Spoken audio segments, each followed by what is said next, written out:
50 ஆண்டுகால வரலாற்றில் இல்லாத அளவிற்கு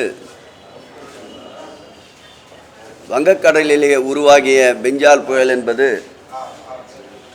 24ஆம் தேதி உருவான புயல் கிட்டத்தட்ட 6 நாட்கள் போக்கு காட்டி இறுதியாக 30ஆம் தேதி கரையை கடந்தது அனைவரும் நன்றாக அறிவோம்.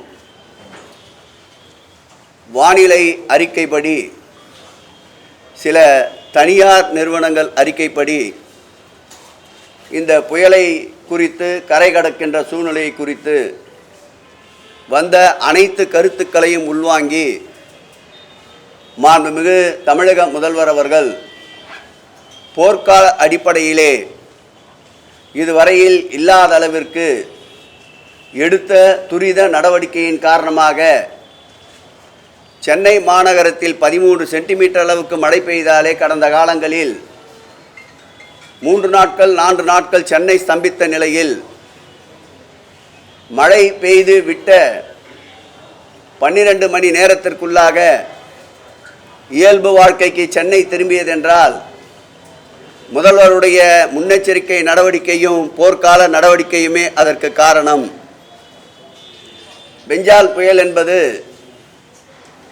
நின்ற இடத்திலே ஓரிரு நாட்கள் நின்ற வரலாறு என்பது வானிலை வல்லுநர்கள் கூறுகின்ற பொழுது 50 ஆண்டுகால புயல் வரலாற்றில் இதுவே முதல் தடவை என்று குறிப்பிட்டிருக்கின்றார்கள்.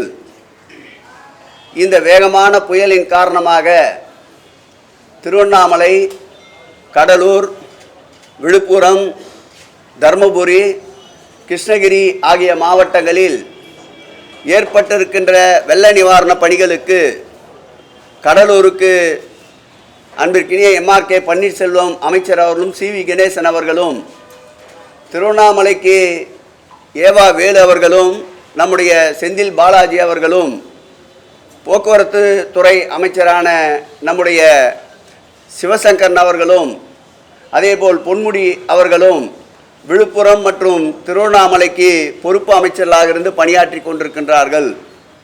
கிருஷ்ணகிரி மற்றும் தர்மபுரிக்கு வீட்டுவசதித்துறையுடைய அமைச்சர் முத்துசாமி அவர்களும், சுற்றுலா வளர்ச்சித்துறையுடைய அமைச்சர் ராஜேந்திரன் அவர்களும் பொறுப்பு அமைச்சர்களாக இருந்து பணியாற்றி கொண்டிருக்கின்றார்கள். புயல் மழை வெள்ளம் என்றவுடன் சென்னையில் மாண்புமிகு தமிழக முதல்வர் அவர்கள் 30 மற்றும் 1ஆம் தேதி களத்திற்கு சென்று இயல்பு வாழ்க்கை சென்னை திரும்பியதைக் கண்டு பொதுமக்கள் பாராட்டு மழையில் நனைந்து வந்தார் என்பதில் மாற்று கருத்து இருக்க முடியாது. அதேபோல் நம்முடைய துணை முதலமைச்சர் அவர்கள் மேற்கொண்ட முன்னெச்சரிக்கை நடவடிக்கை என்று சொல்லப்படுகின்ற கள ஆய்வின் காரணமாக அவரும் களத்திலே 1ஆம் தேதி முழுமையாக பாதிக்கப்பட்ட பகுதிகளை சுற்றி பார்த்து பாதிக்கப்பட்டதற்குண்டான சோடே இல்லாத அளவிற்கு சென்னை மாறியிருந்ததை கண்டு மகிழ்ச்சியுற்றார். அதேபோல் கடலூர், விழுப்புரம் போன்ற மாவட்டங்களில் ஏற்பட்ட வெள்ள சேதங்களை மாண்புமிகு தமிழக முதலமைச்சர் அவர்கள் நேற்றைக்கு சென்று சுற்றி பார்த்து வந்ததை நீங்கள் நன்றாக அறிவீர்கள். மத்திய அரசை, ஒன்றிய அரசை உடனடியாக வெள்ள நிவாரணமாக 2000 கோடி ரூபாய் கேட்டு நேற்றைக்கே கடிதம் எழுதியிருந்தார். மாண்புமிகு தமிழகத்துடைய துணை முதலமைச்சர் அவர்களை வெள்ளம் பாதித்திருக்கின்ற இந்த 5 மாவட்டங்களுக்கும் நேரடியாக சென்று களத்திலே நின்று நிவாரணப் பணிகளை போர்க்கால அடிப்படையிலே மீட்பதற்குண்டான நடவடிக்கை எடுத்ததையும் நீங்கள் நன்றாக அறிவீர்கள்.